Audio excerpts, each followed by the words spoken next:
Korea just took the first step to become nuclear weapon state.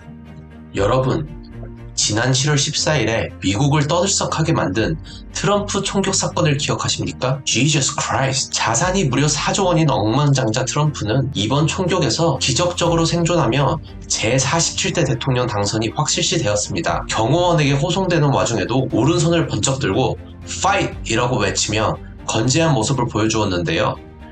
이는 비실비실거리는 바이든의 정치적 생명을 끝내버리는 강력한 손짓이었습니다. 현재 공화당, 민주당 할 것 없이 모든 미국인들은 트럼프를 영웅으로 받들며 다음 대통령이 되길 기다리고만 있는데요. 이번 트럼프 대통령 당선은 한국이 핵보유국이 되는 첫 발걸음이 될 것이라는 예상이 세계 유수의 정치 싱크탱크 기관들에서 쏟아져 나오고 있습니다. 트럼프 전 대통령은 재임 기간 동안 America First 정책을 강조하면서도 동맹국들의 자주 방위 능력을 강력히 주장해왔는데요. 이러한 정책은 특히 중국과 일본과 같은 강성국에 감싸져 있어 외교와 국방 능력이 중요한 대한민국에게 매우 중요한 의미를 가집니다. 트럼프 대통령은 중국과 북한의 군사적 야심을 견제하기 위한 강력한 조치로 한국을 핵무기 보유국으로 승인할 가능성이 매우 높으며 이는 한반도의 안보 환경을 근본적으로 변화시킬 수 있는 요소입니다. 지난 6월 러시아와 북한이 공동 기자회견을 하며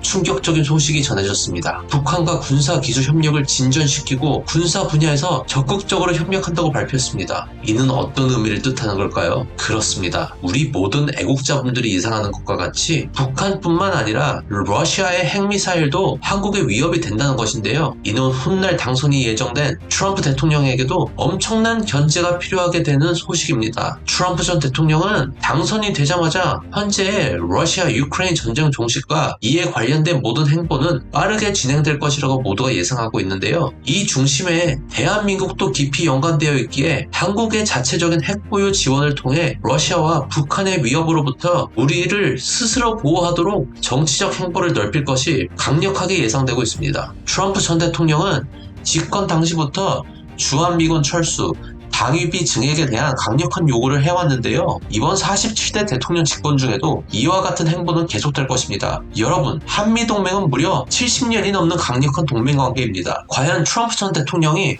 무작정 미군들을 철수시키며 북한, 중국, 일본, 러시아 눈을 희번득하게 뜨며 바라보고 있는 대한민국을 이대로 놔두겠습니까? 예상하신 것과 같이 답변은 당연히 No, of course not. President Trump never gives up on Korea 입니다. 방위비가 많이 들고 미군 철수를 하여도 한국의 안보 문제는 미국에서도 아주 중요한 문제이기에 핵보유국 승인을 통해 대한민국의 자주 국방을 지켜준다는 예상이 전 세계의 유명 정치 외교 전문가들의 강력한 의견입니다. 국제사회뿐만 아니라 국내 여론의 정치적 압력도 한국 정부로 하여금 핵무장을 고려하게 만들 수 있습니다. 이미 몇 년 전부터 인터넷과 방송에서는 북한과 러시아의 핵미사일 실험 소식을 전하며 우리 대한민국 국민들에게 불안감을 심어줬습니다. 곳곳에서는 이미 전쟁과 내전이 발발하는 가운데 한국의 안보는 더욱더 불안해지고 있는데요. 우리 대한민국 국민들의 안보 우려가 커지면 한국 정부는 정책적으로 추진할 수밖에 없을 것입니다. 핵무장은 우리의 자주 국방을 위한 필수적인 요소지만 국제사회에서는 큰 논란을 일으킬 수 있습니다. 대한민국이 핵보유국으로 나아가려면 국제사회의 큰 제재와 비난을 감수해야 합니다.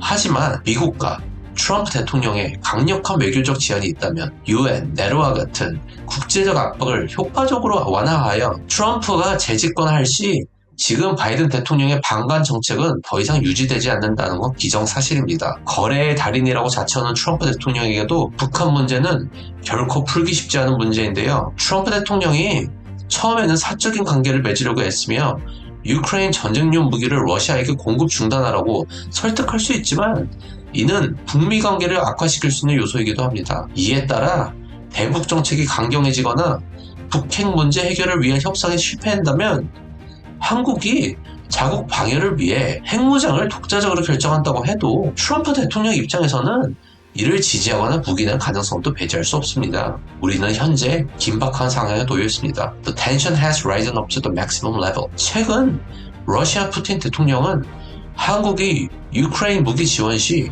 한국의 핵미사일을 발사해서 한반도를 불바다로 만들겠다는 위협을 가했었습니다. 이런 위협은 한국뿐만 아니라 전 세계 평화와 안정에 대한 심각한 도전입니다. 이는 한국이 이제는 핵무장을 갖추어야 하는 필요성을 절실히 드러난 일화였습니다. 히스토리를 봤을 때 인도, 파키스탄, 이스라엘도 국제적 압박과 위협을 받는 위기 상황에 자국의 안보를 위해 핵무기를 개발하였습니다. 이 국가들은 자신들의 주권과 평화, 균형 유지를 하는데 중추적인 역할을 했습니다. 한국도 이제 이런 글로벌 패러다임의 일부가 되어야 할 시점입니다. 한국이 핵무기를 보유한다면 동아시아 지역의 피센트로 평화의 균형추 역할을 할 것입니다.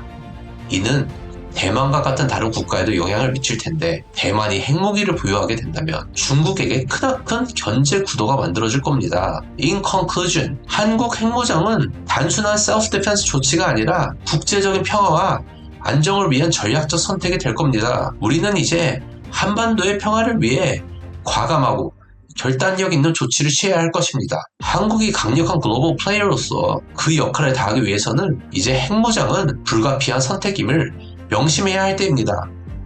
이상 미국 아저씨 스캇이었습니다. 여러분은 한국의 핵 보유 필요성에 대해서 어떻게 생각하시나요? 댓글로 액티브하게 의견 공유 주세요. 오늘도 미국 현지의 뜨거운 한국 관련 소식을 전해주는 스캇이었습니다. 구독, 좋아요, 알림 설정은 따끈따끈한 현지 소식과 반응을 알려드리는데 큰 힘이 됩니다. 감사합니다.